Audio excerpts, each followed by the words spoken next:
Hey guys, how y'all doing today? My name is Franchise Fanatic and welcome back to the channel. And today for you guys is another Marvel movie review. Today we're tackling the latest in the MCU. Well, not latest, but latest for me, I guess, right now. Ant-Man 1 or just Ant-Man. Also, thank you very much to, I don't want to F your name up, so I'm sorry if I get it wrong, Kacper Sokotowski. I probably ruined it, but he does have his channel. I'm going to have a link for it down in the description down below. He doesn't have anything up yet. However, he will be making some cool tributes from what I'm aware of. So when he does start making some content, make sure to go support him. I really do appreciate it. And also, thank you so much for the intro. Really, it's freaking awesome. It's pretty cool. Tell me in the comments down below what you think, but I think it's really awesome. So I'm not sure if I'm going to have the intro be the outro as well, or if I'm going to stick with the outro that I've been using. I'm not sure. Tell me in the comments as well how I should kind of handle that. But again, thank you for that, and it's really freaking cool. So yeah, Ant-Man. This is, I never really kind of understood, I guess really fathomed it for a while, but Ant-Man really is a heist movie. I never really, I mean, I guess I kind of always knew that, but I kind of forgot it, because when I watched it a few days ago, I'm like, dang, this is a freaking heist movie. You know, like we've gotten Iron Man, Hulk, you know, Thor, Captain America, the Avengers, all that, and those are all, you know, uniquely different, right? One is more serious, one's more funny, blah, blah, blah, all that kind of stuff. One's a team-up movie, of course, well, two of them, Avengers 1 and 2. One's a political spy thriller, one's like a Norse mythology one, you know what I mean? One's about a giant freaking green rage guy, the Hulk, so to see that this one was kind of treading new ground is pretty cool, and I do know that, I believe, Edgar Wright was going to direct this. He backed out. I think he might have worked on the script. Yeah, he worked on the screenplay. But Peyton Reed went on to direct this, and of course he also did Ant-Man and the Wasp and Quantumania. And I think he did a good job with this. It's not my favorite MCU movie of all time, unlike this guy. My favorite superhero movie ever by Dan Carger from Fandango. I mean, glad you happen to like it, Dave. Glad you like it, Dave. But I like it too, Dave. And you guys too watching. And look, it's not perfect, you know, but let's just start at the beginning with the heist aspect. I think it's good. Again, it's very unique to what the MCU has been doing. Again, this is kind of the point where a lot of people, they're really saying it now, but where do I put this DVD?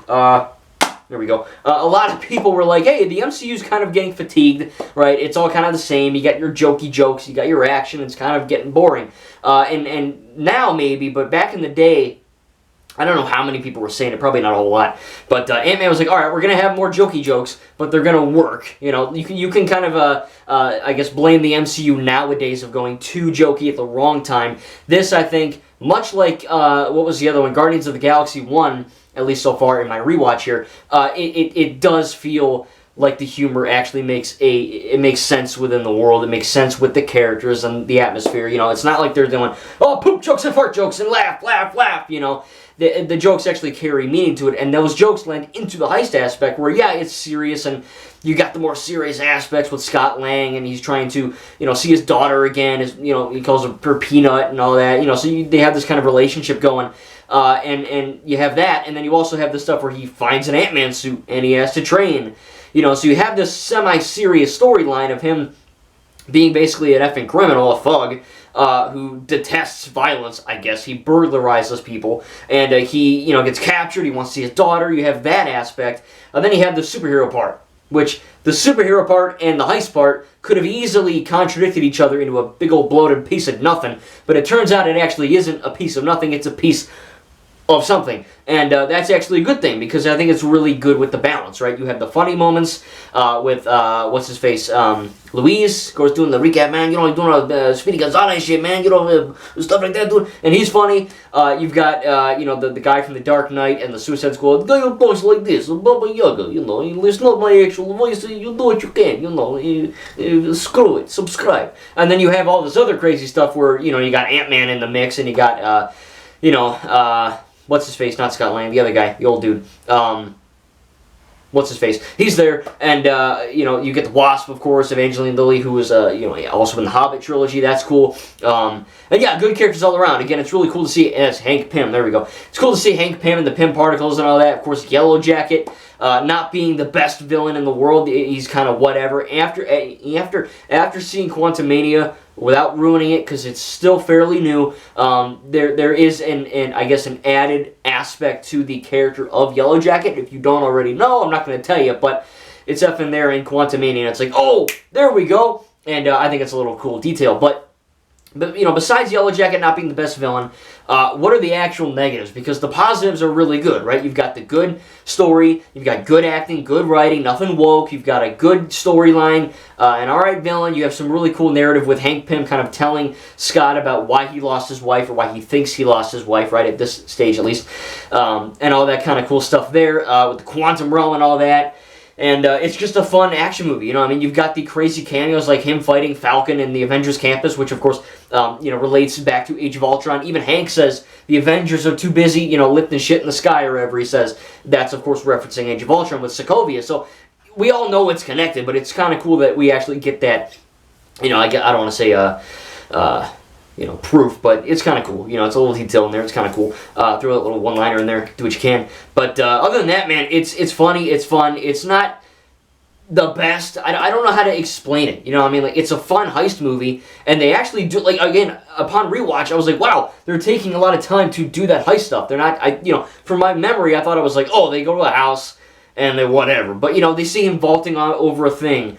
Scott, little stupid shit, just vaults over a wall. Or you get him trying to crack open a safe, and he knows how to do certain things, like use fingerprint blocking and stuff. He's good with that kind of thing. And that's cool. And then, of course, it kind of veers into the Ant-Man territory. And there's this one shot where he first puts on the suit in, the bathtub in Luis's apartment or whatever. And the not only does he shrink, right, he becomes Ant-Man, becomes tiny. The camera goes, and kind of, follows him down. Just imagine what I did, but good. And it's in the movie, I swear. And it's a good scene, because it kind of, again, blends that element that, yeah, how do we make a character like Ant-Man? Who the fudge cares about Ant-Man in frickin' 2015? Well, I could say the same thing about the Avengers or the Guardians of the Galaxy. But the MCU has some kind of weird magic. I don't know what, maybe it's Tinkerbell pooping magic. I don't know. Maybe she's pooping out... I almost said something else. Maybe she's pooping out, pixie dust all over Kevin Feige. I don't know, but he did it.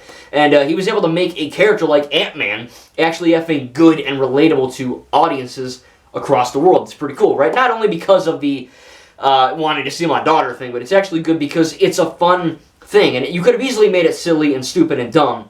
And it is silly, stupid, and dumb, right? He's a dude that turns into the size of an ant, all right? That's stupid. But you make it work, because the world they built is so believable. And then you go to these shots where it's like, okay, how do we get Ant-Man to, how do we convey that he can go toe-to-toe with, say, Falcon, right, or someone else? You get that sense when the camera goes like that, right, and you get all these cool little techniques with filming. Really cool stuff there. When Scott first, shrinks, for us, when we take a shower or a bath, we turn the bath water on, and it's whatever, hits our feet, we're like, all right, cool. But in the movie, it's like a goddamn waterfall, and Scott literally freaking has to run for his life, There's scenes where he, gets sucked up into a bag, and there's, a Lego brick, and he goes, shoots out. There's, a party going on with all these people dancing, and he's got to avoid the feet. And then you get the Yellow Jacket stuff, which is also really cool. And it's just unique that they have these tiny people the size of a freaking ant, maybe a little bigger than an ant, maybe it's that big, I don't know. But, they're fighting, and they have this superhuman type strength where they're, able to just jump on a guy's shoulder, punch him in the face, and send him flying across a room, breaking a window. It's got some good action scenes, and that also leads to the humor as well, because it's not just funny when he's normal Scott Lang, he's funny when he's Ant-Man as well, because you have these, jokes. I call them Lego movie jokes, because there's a scene in the I know this came out before the Lego Movie 2, but deal with it, alright? The Lego Movie 2 had a lot of funny moments where, Rex Dangervest is fighting Emmett, and this little Lego heart is like, hello, or bah, or stuff like that, and just, he taps it, you hear, like a, or ding, and then a wide shot, and then, because it's a Lego person, the explosion is massive for them, right? It's a freaking nuke, but in reality, when the camera widens out, it's just, and that's the same type of thing with Ant-Man, right? You have Ant-Man oh god, there's a Thomas train coming at me, and it's like, it cuts to that. And they could have overdone it, but I think they did a good balance, right? There's scenes where Ant-Man, punches Yellow Jacket, and from the people's, normal human perspective, you hear, or, or some kind of some kind of noise. And it works. It's pretty effing funny.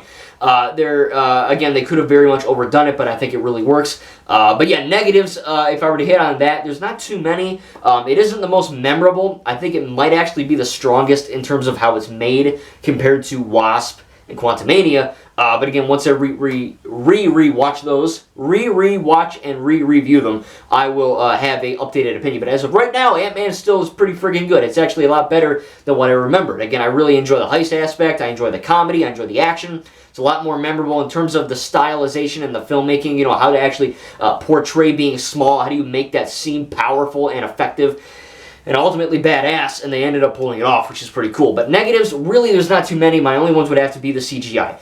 This is in an era where Marvel CGI was usually pretty stellar, usually pretty good. Now you run into there's all this shit going on Twitter with the Flash movie, how the Flash director, and by the way, I still have to see it, so don't ruin it, but the Flash director was like, oh, the CGI is bad on purpose.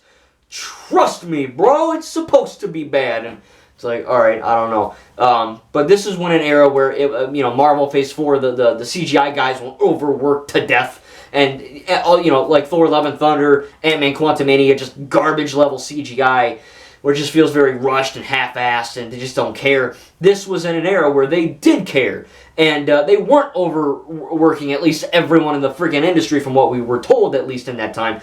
And, it's nitpicking, when Ant-Man is Ant-Man and he's actually tiny running around with the ants, that stuff looks good. There's one shot in a storm drain, it looks a little bit wonky because you have like 1,000 ants. I get it.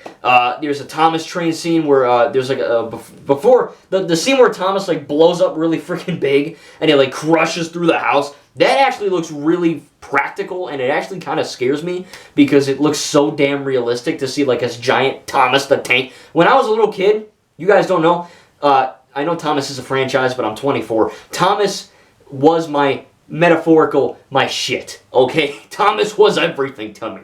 And I had all the toys, I had the table, I had the movies, I had it all, man. Thomas was lit. It was lit AF even. It was very good. And for a kid's show, it was good. But as an adult, seeing this gigantic Thomas the Tank Engine coming at you, busting through your attic, I'd probably end up pooping some bricks on that one, because that looks pretty good. But there is this one scene where Thomas the Tank Engine is just the normal, the toy, and he kind of like bounces on the windowsill. He just like kind of like bounces and it hits the window, and it just kind of lands on the sill of the window. It doesn't look good. You can tell because if you actually hucked a Thomas toy, it would either smash through the window or it would go and it would land on the floor. You know what I mean? It wouldn't be as graceful and as beautiful looking as the shot where the Thomas toy is like bing bing bing bing bing, and it just lands like a freaking Jenga or Tetris set. You know what I mean? It just don't work like that in real life, and because of that, I know it's like, really, franchise fanatic, you're bitching about Thomas. No, I am, okay? I think it's not the best shot in the world. I think the animation's a bit wonky, and because our human brains know that when you chuck a toy, it doesn't look like that. And just little things like that, little animation errors, nothing crazy, nothing bad where I'm like, it wasn't like Quantumania where I swear to God, every time from what I remember, Ant-Man would become Ant-Man, aka when Scott Lang would become tiny. The running animation, every time, I swear to God, he was tiny in that movie, along with Cassie, his daughter. It just looks so effing bad. It's like, gee, it looks like CW level crap, like early Flash, you know what I mean? The show. It just didn't look good. This, when Scott was Ant-Man and he was tiny, it looked good. There's just a few moments in there that were kind of taking me out of the experience a bit, and I literally said out loud, wow. Or I was like, oh, that's bad, Maybe it's the first time I've seen this movie with my glasses on. I don't know. Maybe it is, maybe it isn't. I didn't keep track of that. But again, I did notice it, and it is an issue, so I have to talk about it. Nothing too insane there. I think Cassie, the little girl, I think she does a good job. This film also is a bit weirdly shot sometimes, where it feels like it almost feels like a sitcom. Where, like, I don't know how to word it. I never watched The Office or, Seinfeld or Friends. I've never seen any of those. Big Bang Theory, none of them.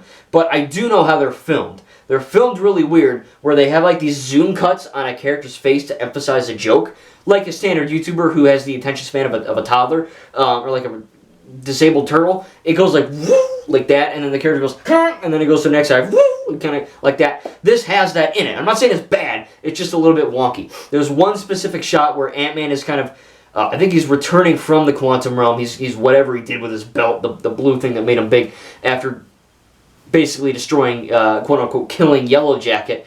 And he kind of returns back into the real world, and there's a shot where Cassie's hair is flowing, and it just looks really wonky. There's just I don't know, just the shot, just wonky and weird. I don't know, like where's this wind coming from? I know it's probably from him. I don't know. I know they're trying to emphasize that he's coming back as this big grand moment. It just kind of looked a little wonky and weird. But overall, man, I did enjoy Ant-Man. It's more of a heist movie than what I expected, from what I at least remembered, and I love it for that. Again, it's not just, oh, he steals the suit and he becomes Ant-Man and then that's it. Like, this was a heist film through and through. Before he gets the suit and when Ant-Man does get in the suit and he has his buddies in the van or whatever, Luis's van, I think it even goes further with that. You know, I genuinely didn't remember that. I remember him stealing a suit and then beating up a little bee guy, and then the fucking bee movie, and then it ends. But this was like, no, there's a thing in the beginning, there's a thing when he gets the suit, and then there's even scenes after he becomes Ant-Man, and he's kind of training under Hank, where the stuff kind of literally from the beginning of the film, that heist stuff kind of reverberates, and kind of comes back to the centerfold of the film, which is really cool. I really didn't remember them doing that, and I appreciated that. It was a cool little heist thing. You know what I mean? I just thought the heist thing was the beginning, but no, it was kind of the thematic underlying of the film, which is really cool. The other ones don't have that. The other ones are more action superhero things, but this one really stood the test of time and kind of became something different than what we're normally used to seeing with an MCU type of film, which I thought was really cool. So I'm going to give Ant-Man, let's see, I'll probably give it an A-. My only issues are some of the CGI things are a bit wonky. It's not as memorable as you would want from an Ant-Man film, but it is good. I do like the action scenes. I like the comedy. I like the editing for the most part. Again, there's some of that shots in there looks kind of like a Seinfeld episode. Just kind of doesn't feel like Marvel quality.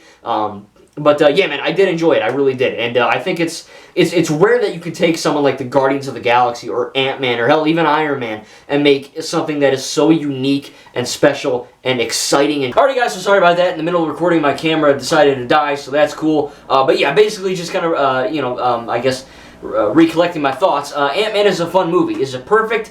No, but is it a really fun movie in the MCU? I think it is. Yeah, it's got a good heist vibe. It's funny. It's got good action. Again, the only thing kind of drowning it down for me a little bit and why I'm giving it an A- is, again, that CGI. There's a few jokes that didn't land, which isn't really, or it's just whatever. That's subjective. And then, of course, I guess just the way it's filmed too is kind of wonky sometimes. Some shots are kind of weird, but other than that, man, I really enjoyed it. So tell me down in the comment section down below what you guys think about Ant-Man 1, and out of the entire Ant-Man trilogy, Ant-Man and the Wasp, and then Quantumania, which is your favorite and why. Again, once I get through all of them and finish up with Quantumania, I'll give you guys my official thing upon this entire rewatch. But hey, Ant-Man 1, it's pretty fun. Thank you guys, and we'll see you in the next video.